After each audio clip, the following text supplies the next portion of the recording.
Super Saravana ஸ்டோர்ஸ்ல December 16 இருந்து ஜனவரி 15 வரைக்கும் ஒவ்வொரு பிரான்ச்லயும் ஒரு கஸ்டமருக்கு ₹1,00,000 மதிப்புள்ள தங்க நகை பண்டிகை பரிசு. சொந்த வீடு வாங்க ஸ்டெப் ஸ்டோனுக்கு வாங்க. Step stone. அதிமுக எப்போவெல்லாம் ஆட்சியில் இருக்கோ அந்த 5 ஆண்டு காலம் வள்ளுவர் கோட்டத்தை வந்து ஒரு இருளடைஞ்ச இடமா மாற்றிடுவாங்க. அப்புறம் திமுக வந்ததுக்கப்புறம் என்ன பண்ணுன்னா வள்ளுவர் கோட்டத்தை புனரமைப்பதற்காக பல லட்சங்கள் பல கோடிகள் செலவு பண்ணி அதை புதுப்பிப்பாங்க. இது வந்து ஒவ்வொரு திமுக ஆட்சியிலையுமே நடந்துக்கிட்டு இருக்கு. இந்த தடவை என்னாச்சு அப்படின்னா திமுகவே அறிவு திருவிழான்னு அங்கே ஒரு இது நடத்துனாங்க.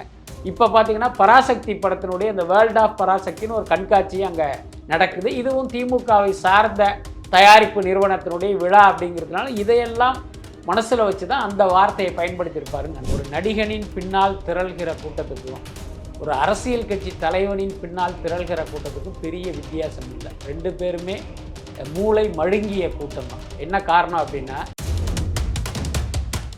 தாவேகா தொண்டர்களுக்கு இருக்கிற பெரிய நெருக்கடி என்னன்னா ரசிகனாக இருந்து தொண்டர்களாக கன்வெர்ட் ஆனதால் இவர்கள் மீது இந்த தற்கூரிங்கிற விமர்சனம் பெரிய அளவில் வைக்கப்படும்.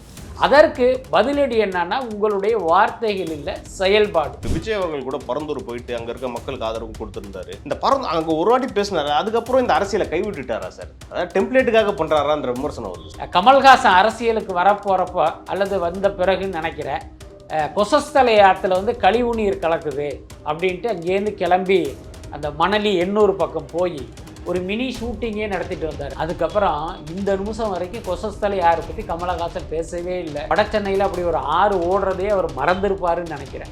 புரியுதா இல்லையா? ஸோ ஒரு மக்களுடைய மிகப்பெரிய பிரச்சனையை என்ன ஒரு டெம்ப்ளேட்டாக தன்னுடைய அரசியல் லாபத்துக்காக கமல்ஹாசன் பயன்படுத்தினார். கிட்டத்தட்ட பரந்தூர் விவகாரத்தை விஜய் அப்படித்தான் பயன்படுத்தியிருக்காருன்னு எனக்கும் தோணும். விஜய் கிட்ட உள்ள ஒரு பெரிய சிக்கல் என்ன அப்படின்னா திமுகவை ஒட்டுமொத்தமாக ஊழலாச்சின்னு பிராண்ட் பண்ண நினைக்கிறாரே தவிர அதனுடைய டிஸ்கிரிப்ஷனை சொல்ல முடியல. அவர் இந்த துறையில் இவ்வளவு ஊழல், இந்த துறையில் இவ்வளவு ஊழல் நீங்கள் ஆதாரத்தோடு பேசணும். இதுக்கு எளிய டிப்ஸ் கூட நம்ம விஜய்க்கு கொடுக்கலாம். சமீபத்தில் பார்த்தீங்கன்னா பத்திரிகையாளர் ஃபெலிக்ஸ் ஜெரால்டு வந்து தாவேக்காவில் இணைஞ்சிருந்தார். பல பேர் வந்து இணைஞ்சிருந்தாங்க. தாவேக்காவினர் உங்களை அணுகுனாங்களா சார்? நீங்கள் வந்து கட்சியில் சேர்ந்தால் நல்லாயிருக்கும். இப்போ வெளிப்படையாக சொல்லணும் அப்படின்னா திமுகவை 19 தீய சக்தின்னு சொல்கிறாரு சார். அது தவறு இல்லையா சார்? இப்போ அதிமுக காரங்க திமுகவை என்ன சொல்கிறாங்க? தூய சக்தின்னு சொல்கிறாங்க சார். அவங்க தனிப்பட்ட விதமாக கருணாநிதி அவர்களை தான் தீய சக்தின்னு சொல்கிறாங்க. ஆனால் பொதுவாக வந்து திமுக பெருசாக சொன்னதா பேசிக்கிறாங்க. ஒரு கட்சியை வந்து தீய சக்தின்னு சொல்றது தப்பு, ஆனா கருணாநிதியை தீய சக்தின்னு சொல்றது சரியாயிடுமா என்ன? அதுதான் மிக மிக மோசமான விமர்சனம். ஓ பன்னீர்செல்வம், டிடிவி தினகரன் எல்லாம் தாவேகா கூட்டணிக்கு போறாங்கன்னு ஒரு தகவல் இருக்கு. ஒருவேளை அது உண்மையாக இருந்தால் விஜய் வந்து ஊழலை பத்தி பேசுகிற யோக்கியதையே இழந்துள்ளார். ஃபைன் டைம் நேயர்களுக்கு வணக்கம். இன்று நம்மோடு இணைந்திருப்பவர் திரு பிஸ்மி அவர்கள். வாருங்கள், அவரிடம் அரசியல் சார்ந்த பல்வேறு கேள்விகளை முன்வைக்கலாம். வணக்கம் சார். வணக்கம். திரு விஜய் அவர்கள் வந்து ஈரோட்டில் பரப்புரை பண்ணப்போ ஒரு விஷயம் குறிப்பிட்டிருந்தார். என்னன்னா வள்ளுவர் கோட்டத்துக்குலாம் வந்து இவங்க நிறைய செய்கிறாங்க, இது என்ன கண்காட்சியா அப்படின்ற மாதிரி கேட்டிருக்காரு. அதுக்கு வந்து வைகோ அவர்கள் வந்து கண்டனம் தெரிவிச்சிருக்காரு. என்னடா ஒரு திருக்குறளையோ வள்ளுவரையோ வந்து ஒரு கொச்சைப்படுத்துற மாதிரி பேசுறாரு, இதை எப்படி சார் பார்க்குறீங்க? அதாவது பொதுவாக பார்த்தீங்கன்னா இப்போ இந்த சாலை போடுறதை நம்ம பார்க்குறோம். பல ஊர்களில் வந்து சாலை போடுவாங்க. இப்போ அந்த சாலை போடுறதுல ஒரு முறைகேடு ஊழல் நடக்குதுன்னு வச்சுங்களேன். அப்போ நம்ம இந்த சாலை போடுறதுல உள்ள ஒரு முறைகேட்டை ஊழலை சுட்டி காட்டுறோம் அப்படின்னா அது சாலை போடுவதையே தடுப்பதாக அர்த்தமாயிடுமா? கிட்டத்தட்ட அந்த மாதிரி தான் வள்ளுவர் கோட்டத்தை அவர் உதாரணமாக சொன்னதை நான் எப்படி பார்க்குறேன் அப்படின்னா மக்களின் வாழ்வாதாரத்தை விட வள்ளுவர் கோட்டத்தை அப்படின்னு இவர் சொல்லுவார். நான் இந்த ரைமிங்காக அந்த வார்த்தையை அவர் எடுத்திருப்பார் அப்படின்னு தான் நான் நினைக்கிறேன். அப்படி இல்லைன்னா வள்ளுவர் கோட்டை புனரமைப்பில் வந்து திமுக அரசு வந்து ஒரு கூடுதல் அக்கறை செலுத்துவதை நம்ம கவனிச்சிருக்கோம். உதாரணத்துக்கு அது கருணாநிதியினுடைய கனவு திட்டமாக இருந்து அவரது ஆட்சி காலத்தில் கட்டி முடிக்கப்பட்ட ஒரு இடம். அதுக்கப்புறம் அதை திறப்பதற்கு முன்பே அவருடைய ஆட்சி பறிபோனது. அதுக்கப்புறம் அது எம்ஜிஆர் ஆட்சி காலத்தில் திறக்கப்பட்டது, மீண்டும் திறக்கப்பட்டது. ஆனால் அதிமுக எப்போவெல்லாம் ஆட்சியில் இருக்கோ அந்த 5 ஆண்டு காலம் வள்ளுவர் கோட்டத்தை வந்து ஒரு இருளடைஞ்ச இடமா மாற்றிடுவாங்க. அப்புறம் திமுக வந்ததுக்கப்புறம் என்ன பண்ணுன்னா வள்ளுவர் கோட்டத்தை புனரமைப்பதற்காக பல லட்சங்கள் பல கோடிகள் செலவு பண்ணி அதை புதுப்பிப்பாங்க. இது வந்து ஒவ்வொரு திமுக ஆட்சியிலையுமே நடந்துக்கிட்டு இருக்கு. இந்த தடவை என்னாச்சு அப்படின்னா வள்ளுவர் கோட்டத்துக்காக பல கோடி ரூபா பணம் ஒதுக்கி அந்த புனரமைப்பு பணிகள்லாம் நடந்தது. இப்போ போய் பார்த்தீங்கன்னா வள்ளுவர் கோட்டத்தை பார்க்கறதுக்கு நமக்கே மகிழ்ச்சியாக தான் இருக்கு. இல்ல உங்க ஒருவேளை திமுக வந்து அறிவு திருவிழா நடத்துறதுனால இவருக்கு எதுவும் கொஞ்சம் வெறுப்புல இருக்காரா, அந்த மாதிரி எடுத்துக்கலாமா? இல்லை, அதுவும் ஒரு காரணம் தான். பட் அதே நேரம் இன்னொரு அது காரணமும் அது உள்ளார இருக்குன்னு நான் நினைக்கிறேன். என்னன்னா வள்ளுவர் கோட்டத்துக்கு இவங்க வந்து பணம் ஒதுக்கி இருந்தாங்க தெரியுமா, அந்த அளவுக்கு அங்கே செலவிடப்படவில்லை அப்படிங்கிறத நம்மளால உணர முடியும். அந்த தகவல் நடந்திருக்கிறதையும் அதைத்தான் அவர் சுட்டி காட்டுறாரு. என்னன்னா வள்ளுவர் கோட்டத்தை புனரமைக்கிற பேரில் நீங்க பல கோடி ரூபாயை ஒதுக்கிறீங்க, அதுல எத்தனை கோடி நீங்க செலவு பண்ணீங்க, எத்தனை கோடி நீங்க அடிச்சீங்க அப்படிங்கிற விஷயத்தை கன்வே பண்றதுக்காக தான் அந்த வார்த்தையை பயன்படுத்தியிருப்பாருன்னு நினைக்கிறேன். அதுக்கு அடுத்து நீங்க சொன்ன மாதிரி திமுகவே அறிவு திருவிழான்னு அங்கே ஒரு இது நடத்துனாங்க. இப்போ பார்த்தீங்கன்னா பராசக்தி படத்தினுடைய இந்த வேர்ல்ட் ஆஃப் பராசக்தின்னு ஒரு கண்காட்சி அங்கே நடக்குது. இதுவும் திமுகவை சார்ந்த தயாரிப்பு நிறுவனத்தினுடைய விழா அப்படிங்கிறதுனால இதையெல்லாம் மனசில் வச்சு தான் அந்த வார்த்தையை பயன்படுத்தியிருப்பாருன்னு நினைக்கிறேன். அதே மாதிரி திமுகவோட கூட்டத்தில் வந்து சமீபத்தில் பார்த்தீங்கன்னா நிறைய பொருட்களை வந்து திமுகவினர் அள்ளி எடுத்துகிட்டு போன அந்த காட்சிகள்லாம் பார்க்குறோம். இப்போ தாவேகாவினர் என்ன கேட்குறாங்கன்னா, திமுகவில் இருக்கவங்களாம் வந்து அரசியல்படுத்திட்டீங்களா அப்படின்ட்டு. ஏன்னா திமுகவினர் தொடர்ந்து கேட்டுக்கிட்டு இருக்காங்க, உங்கள் கூட்டம்லாம் பாருங்கள் ரசிகர் கூட்டமாக இருக்குன்ட்டு. அது எப்படி சார் பார்க்குறீங்க? கம்பேரிசன் எப்படி இருக்குது? அதான் ரொம்ப உண்மையை சொல்ல போனால், ஒரு நடிகனின் பின்னால் திரள்கிற கூட்டத்துக்கும் ஒரு அரசியல் கட்சி தலைவனின் பின்னால் திரள்கிற கூட்டத்துக்கும் பெரிய வித்தியாசம் இல்லை. ரெண்டு பேருமே மூளை மழுங்கிய கூட்டம் தான். என்ன காரணம் அப்படின்னா, நீங்கள் ஒருத்தன் மேலே வந்து ஒரு கண்மூடித்தனமான அபிமானம் வச்சிட்டிங்க அப்படின்னா அவங்க செய்கிற எந்த தவறுமே உங்களுக்கு தெரியாது. அவங்க சொன்னதுக்கும் ஆமாம், சொல்ல போகிறதுக்கும் ஆமாம் அப்படின்னு ஒரு ஆட்டு மந்தை மனநிலைக்கு நீங்கள் வந்துடுவீங்க. கிட்டத்தட்ட இன்றைக்கு சினிமா நடிகர்கள் பின்னால் திரண்டு இருக்கிற கூட்டத்தினுடைய அறிவுத்திறனும் இந்த லெவலுக்கு தான் இருக்குது. அரசியல் கட்சிகள் பின்னால் ஒதுங்கி நிற்கிற கூட்டத்தினுடைய அறிவும் இந்த அளவுக்கு தான் இருக்கு. தாவேகால 50-50 எடுத்துக்கலாமா சார்? இல்லை, அப்படி இல்லை. இதுக்கு வந்து யாருமே விதிவிலக்கு இல்லை, அதில் எந்த மாற்றமே இல்லை. உதாரணத்துக்கு சொல்கிறேனே, இப்போ ஒரு நடிகன் பின்னால் அணிவகிக்கிற கூட்டத்தை எடுத்துக்கோமே, அந்த நடிகர் ஒரு குப்பை படத்தை கொடுத்தாலும் இந்த ஆட்டு மந்தை கூட்டத்துக்கு பார்த்தீங்கன்னா அது ஒரு சூப்பர் படமாக தான் தெரியும். என்ன காரணம்னா, இவன் ஒரு வெறி பிடிச்ச ரசிகனாக இருப்பதால் தான். நீங்கள் இப்படி இல்லாமல் ஒரு நார்மலான மனுஷனாக ரசிகனாக படத்தை பார்த்தீங்கன்னா, இந்த படத்தில் இது நல்லா இருக்குது, இது நல்லா இல்லை, இந்த காட்சியில் இவர் நல்லா நடிச்சிருக்காரு, நல்லா நடிக்கலைன்னு உங்களால் பகுத்து பார்க்க முடியும். ஆனால் நீங்கள் வந்து ஒரு வெறி பிடிச்ச ரசிகனாக இருக்கும்போது அது என்ன குப்பை படமாக இருந்தாலும் உங்களுக்கு நல்ல படமாக தெரியும், அவர் என்ன கேவலமாக நடித்தாலும் ஒரு சூப்பர் பர்ஃபார்மன்ஸாக தெரியும். அப்படியே இந்த பக்கம் வாங்க, ஒரு அரசியல் கட்சியின் தொண்டன், இப்போ திமுக தொண்டனே எடுத்துக்கோமே. இப்போ திமுக நல்லது செய்கிறது, அதே நேரம் மக்களுக்கு எதிரான வேலையும் செய்யுது. இப்போ பரந்தூர் விமான நிலையத்துக்கு நில எடுப்பு விஷயத்தையே வச்சுக்குவோம். எதிர்கட்சியாக இருக்கும்போது அதை நீங்கள் எதிர்த்தீங்க, ஆளுங்கட்சி ஆனதுக்கப்புறம் நீங்களே வந்து நிலத்தை வந்து மக்கள்கிட்டேருந்து பிடுங்கி கொடுக்குறீங்க. இப்போ இதை ஒரு மூன்றாம் மனிதராக பார்த்தா திமுகவுடைய தவறு உங்களுக்கு தெரியும். ஆனால் நீங்கள் திமுக தொண்டனாக பார்த்தா இந்த தவறு உங்களுக்கு தெரியாது. என்னன்னா உங்கள் மூளையும் மழுங்கி விட்டது. அதனால் இந்த ரெண்டு பேருக்கு பெரிய வித்தியாசம் இல்லை. அதே நேரம் தாவேகா தொண்டர்களுக்கு இருக்கிற பெரிய நெருக்கடி என்னன்னா, ரசிகனாக இருந்து தொண்டர்களாக கன்வெர்ட் ஆனதால் இவர்கள் மீது இந்த தற்கூரிங்கிற விமர்சனம் பெரிய அளவில் வைக்கப்படும். அதற்கு பதிலடி என்னன்னா, உங்களுடைய வார்த்தைகள் இல்லை, செயல்பாடு. சார், நீங்கள் பரந்தூர்னு ஒரு விஷயம் சொன்னீங்க. திரு விஜய் அவர்கள் கூட பரந்தூர் போயிட்டு அங்கே இருக்க மக்களுக்கு ஆதரவு கொடுத்துருந்தாரு.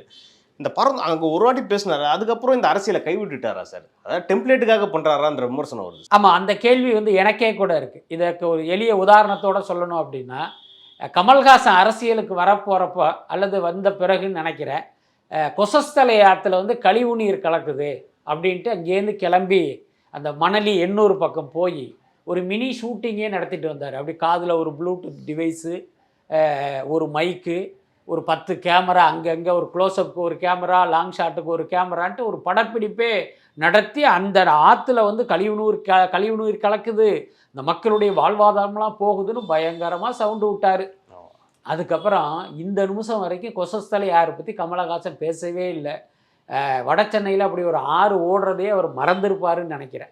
புரியுதா இல்லையா? ஸோ ஒரு மக்களுடைய மிகப்பெரிய பிரச்சனையை என்ன ஒரு டெம்ப்ளேட்டாக தன்னுடைய அரசியல் லாபத்துக்காக கமல்ஹாசன் பயன்படுத்தினார். கிட்டத்தட்ட பரந்தூர் விவகாரத்தை விஜய் அப்படி தான் பயன்படுத்தியிருக்காருன்னு எனக்கும் தோணுது. நீங்கள் கேட்ட மாதிரி அன்னைக்கு நம்ம மக்களை சந்திப்பதற்கான ஒரு வாய்ப்பாக அதை பயன்படுத்திக்கிட்டாரே தவிர, அதுக்கப்புறம் பார்த்தீங்கன்னா அதுக்காக எந்த முன்னெடுப்புமே அவர் செய்யவே இல்லை. இன்றைக்கி பார்த்தீங்கன்னா 1/3 நிலத்தை வந்து வாங்கிட்டாங்க. ஸோ அந்த விமான நிலைய விரிவாக்க வேலை, இந்த புதிய விமான நிலைய வேலைங்கிறத தொடங்கிட்டாங்க. ஆனால் விஜய் தரப்புலேருந்து பார்த்தீங்கன்னா அது குறித்து எதுவுமே செய்யவே இல்லை. சார், பரந்தூர் கூட ஓகே சார், அது ஒரு சைடு இருக்கட்டும். ஆனால் இப்போ ரொம்ப பரபரப்பாக பேசிகிட்டு இருக்கக்கூடிய விஷயம் என்னன்னா, கே நேரு அவர்களோட ஊழல். இதை பற்றி என்ன சார் விஜய் பேசியிருக்காரு?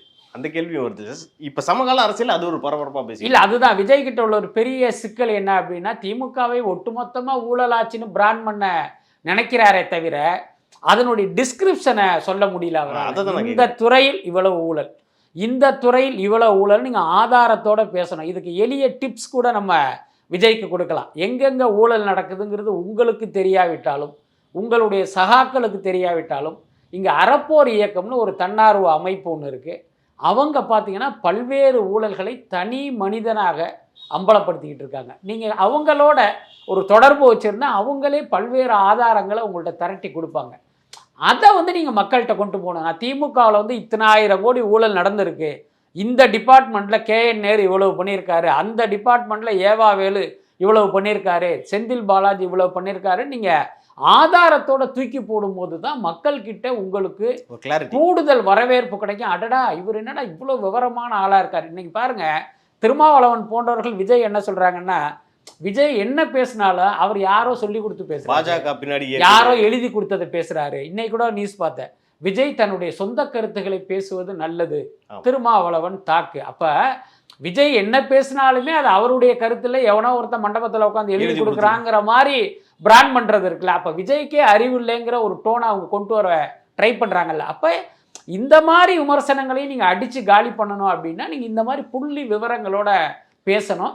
எதிர்காலத்திலாவது விஜய் வந்து அந்த இடத்தை நோக்கி நகரணும். அதுதான் அவருடைய அரசியலுக்கு நல்லது. சமீபத்தில் கூட நடிகர் சிவா வந்து பேசியிருந்தார். என்னன்னா, நடிகர்லாம் வந்து அதிகாரம் தேவையில்லை நல்லது பண்றதுக்கு, அது வந்து விஜய் அவர்களை தான் குறிப்பிட்டு சொல்றாரா சார்? இல்ல அப்படிதான் இருக்கும். ஏன்னா அதிகாரத்தை நோக்கி எந்த நடிகர் நகர்கிறாரோ அப்போ அவரை சொல்வதா தானே அர்த்தம். ஆனால் உண்மை என்னன்னா, நல்லது செய்வதற்கு அதிகாரம் தேவையில்லை தான். ஆனால் அந்த நல்லதுங்கிறது நாடு தழுவியதாக இருக்கும்போது உங்களுக்கு அதிகாரம் கண்டிப்பாக தேவை, கிடைக்கும். ஆமாம், அதில் எந்த மாற்றமே இல்லை. இப்போ உங்ககிட்ட பல 1000 கோடி சொத்து இருக்கிறதாவே வச்சுக்குவோம். நீங்கள் திடீர்னு பார்த்தீங்கன்னா இன்னைக்கு நான் வந்து எல்லா மக்களுக்கும் ஆளுக்கு ஒரு 1 லட்ச ரூபா கொடுக்க போகிறேன் நீங்கள் ஒரு அறிவிச்சுட்டு ஒரு இடத்துல போய் நிற்கிறீங்கன்னு வச்சுக்குவோம். இப்போ அங்கே மக்கள் கூடுற கூட்டத்தை நீங்கள் தனி மனிதனாக எப்படி கண்ட்ரோல் பண்ண முடியும்?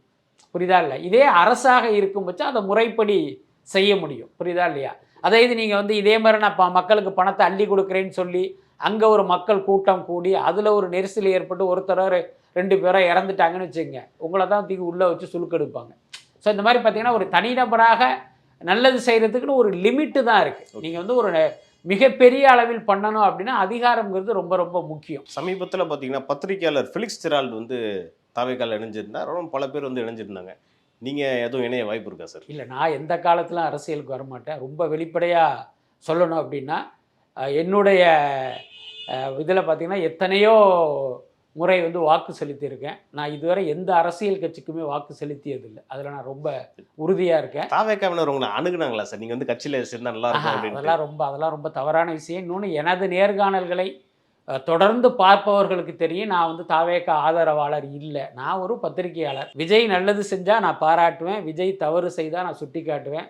சொல்லப்போனால் விஜய் இதைத்தான் என்னிடமிருந்து எதிர்பார்க்குறாரு. நான் வந்து ஜால்ரா அடிக்கணும்னு விஜய் வந்து என்றைக்குமே எதிர்பார்க்கல.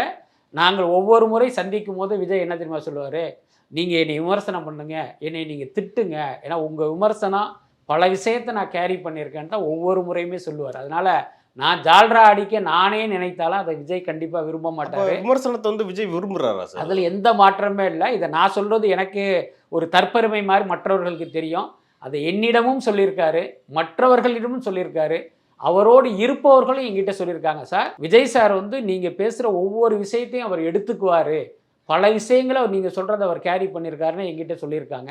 பட் நான் வந்து ஒரு பத்திரிகையாளனா என்னுடைய கடமையை வந்து தொடர்ந்து செய்யணும். நான் யாருடைய விசுவாசி அப்படின்னா மக்களுடைய விசுவாசி தான். இவன் வந்து ஒரு பத்திரிகைக்காரன், இவன் சொன்னால் கரெக்டாக இருக்கும் அப்படின்னு என்னுடைய நேர்காணலே என்னுடைய செய்திகளை பார்க்கும் மக்களுக்கு நான் விசுவாசமாக இருக்கணும். அதுதான் விஷயம். இன்றைக்கு இருக்கிற அரசியல் சூழ்நிலையில் இந்த 2 கட்சி ஆட்சி முறை, திமுக அதிமுகன்னு மாறி மாறி அந்த மக்கள் பணத்தை கொள்ளையடிக்கிற இந்த போக்கு வந்து மாறணும் அப்படின்னா இன்னொரு 3வது சக்தி வரணும். அந்த 3வது சக்திங்கிறது ஒரு பிரபலம் இல்லாத ஒருவரால் சாத்தியம் இல்லை. என்ன, அப்போ மக்களுடைய செல்வாக்கு பெற்ற ஒருத்தர் வந்து அரசியலுக்கு வரும்போது தான் மக்கள் வந்து ஒரு பெரிய பேரழிச்சி அவர் பின்னால் வந்து திரள்வாங்க. அப்படி திரள்கிற ஒரு நபரால் தான் அந்த 3வது சக்தியாக இங்கே வளர முடியுங்கிற அடிப்படையில் இன்னைக்கு விஜயனுடைய அரசியலை வந்து ஒரு காலத்தின் தேவையாக நான் பார்க்குறேன். நாளைக்கே இவரும் ஒரு ஊழல்வாதியாக மக்கள் பணத்தை கொள்ளையடிக்கிற ஒரு சக்தியாக மாறினா முதல் ஆளாக நான் தான் எதிர்ப்பேன். அதில் எந்த மாற்றமே இல்லை. எல்லாத்துக்கும் மேலே நீங்கள் கேட்ட மாதிரி தாவேக்காவில் சேர்கிற எண்ணம் எனக்கு நிச்சயமே கிடையாது. என் வாயால் யாரையும் தலைவர் என்றோ தளபதினோ தலைன்னோ சூப்பர் ஸ்டார்னோ நான் சொல்ல மாட்டேன். நான் பத்திரிகையாளராக இருந்த காலகட்டத்தில் நான் அச்சு ஊடகங்கள் எழுதும் போதும் பார்த்தீங்கன்னா ரஜினி கமல்னு தான் எழுதுவேனே தவிர உலகநாயகன் கமல் சூப்பர் ஸ்டார் ரஜினி என்னுடைய வாழ்க்கையில் நான் எழுதுனதே இல்லை. இன்னும் வெளிப்படையாக சொல்கிறேன், குமுதம் பத்திரிகையில் நான் தொடர்ந்து எழுதிக்கிட்டு இருந்தேன். அப்போ என்னுடைய ஆர்டிக்கலில் என்ன பண்ணிட்டாங்க, அந்த ஆசிரியர் குழுவை சேர்ந்தவர்கள் என்ன பண்ணிட்டாங்க, வித்தவுட் நாலேஜ் என்னுடைய ஆர்டிக்கலில் தளபதி அப்படிங்கிற அடைமொழியை ஆட் பண்ணிட்டாங்க. அதிலிருந்து அந்த பத்திரிகையில் எழுதுறதையே நான் நிறுத்திட்டேன். நான்லாம் அப்படி ஒரு கொள்கையோடு வாழ்கிற ஒருத்தன். இந்த மாதிரியான ஒரு அரசியலை நோக்கி நான் செல்ல மாட்டேன். இறுதியாக ஒரு கேள்வி சார். சமீபத்தில் ஒரு பேட்டி கொடுத்துருந்தார், அருண்ராஜ் சொல்லியிருந்தாரு, விஜய் வந்து ஒரு பவர்ஃபுல்லான லீடரும் கூட, அவர் நடிகர் கிடையாது, நடிகர்லேருந்து இப்போ வந்துட்டாரு, அப்புறம் பவர்ஃபுல்லான லீடர், பொலிட்டிக்கல் லீடர்னு சொல்கிறாரு சார். அது 2026 தேர்தலில் எப்படி சார் இருக்க போகுது? அதாவது நிச்சயமாக அது வந்து 2026 தேர்தலில் எதிரொலிக்குன்னு நான் நம்புகிறேன். பட் அருண்ராஜெல்லாம் இன்னைக்கு தான் விஜய் வந்து அடையாளம் கண்டு கொண்டிருப்பாங்க. பட் நான் வந்து பல வருடங்களாக விஜயோட பழகிக்கிட்டு இருக்கேன். இன்னும் சொல்லப்போனால் விஜயினுடைய முதல் படத்திலிருந்தே நான் அவரை பார்த்துக்கிட்டு இருக்கேன். நம்ம உட்காந்து பேசுகிற இந்த இடத்துக்கு எதிரில் தான் விஜய் பிறந்த வீடு என்ன. ஸோ அதனால் இந்த ஏரியாவில் அவருடைய வளர்ச்சியை வந்து நான் மெல்ல மெல்ல பார்த்தேன். ஆமாம், அதில் மாற்றமே இல்லை. அதனால் விஜயனுடைய இந்த வளர்ச்சிங்கிறது மற்றவர்களோட எனக்கு தான் ஒரு கூடுதல் வியப்பு. ஏன்னா அந்தளவுக்கு அவர் சங்கோஜி. அவர் 2 வார்த்தை பேசுகிறதுக்கே அவர் ரொம்ப யோசிப்பார். இந்த இடத்துல உட்காந்து பேசுனா நீங்கள் உட்காந்து இருக்கிற இடத்துல இருப்பவரால் அவர் என்ன சொன்னார்னே கேட்க முடியாது. அவ்வளவு கம்மியான டெசிபலில் தான் பேசுவார். அவர் இன்றைக்கி பார்த்தீங்கன்னா ஈரோடு மாநாட்டில் எப்படி முழங்கினாருங்கிறத நம்ம பார்த்தோம். அந்தளவுக்கு வளர்ந்துருக்காரு. அது இல்லாமல் விஜயுடைய கருத்தியலும் நமக்கு வந்து தெரியும். அது இல்லாமல் அவருடைய லட்சியம் என்ன, அவர் எதை நோக்கி போகணும்னு நினைக்கிறார் அப்படிங்கிறதெல்லாம் அறிந்த வகையில் சொல்கிறேன். நிச்சயமாக விஜய் வந்து ஒரு மிகப்பெரிய அரசியல் கட்சி தலைவராக உருவெடுப்பார். பொத்தாம் பொதுவா தீய சக்தின்னு சொல்றாரு சார், அது தவறு இல்லையா சார்? அது புரிதல்ன்ற மாதிரி தான் பேசுறாரு, புரிஞ்சுதான் பேசுறாரு. நான் என்ன கேட்குறேன், இப்போ அதிமுக காரங்க திமுக என்ன சொல்றாங்க, தூய சக்தி என்ன சொல்றாங்க சார்? அவங்க தனிப்பட்ட விதமா கருணாநிதி அவர்களை தான் தீய சக்தின்னு சொல்றாங்க. ஆனால் பொதுவாக வந்து திமுக பெருசா சொன்னதா பேசிக்கிறாங்க. இல்லை, நான் என்ன கேட்குறேன், ஒரு கட்சியை வந்து தீய சக்தின்னு சொல்றது தப்பு. ஆனால் கருணாநிதி தீய சக்தின்னு சொல்கிறது சரியாயிடுமா என்ன? அதுதான் மிக மிக மோசமான விமர்சனம். ஒரு தனிநபரை வந்து நீ தீய சக்தின்னு சொல்கிறது வந்து ஒரு கிட்டத்தட்ட ஒரு கேரக்டர் அசாசினேஷன். இது எந்த ஆதாரமும் இல்லாமல்.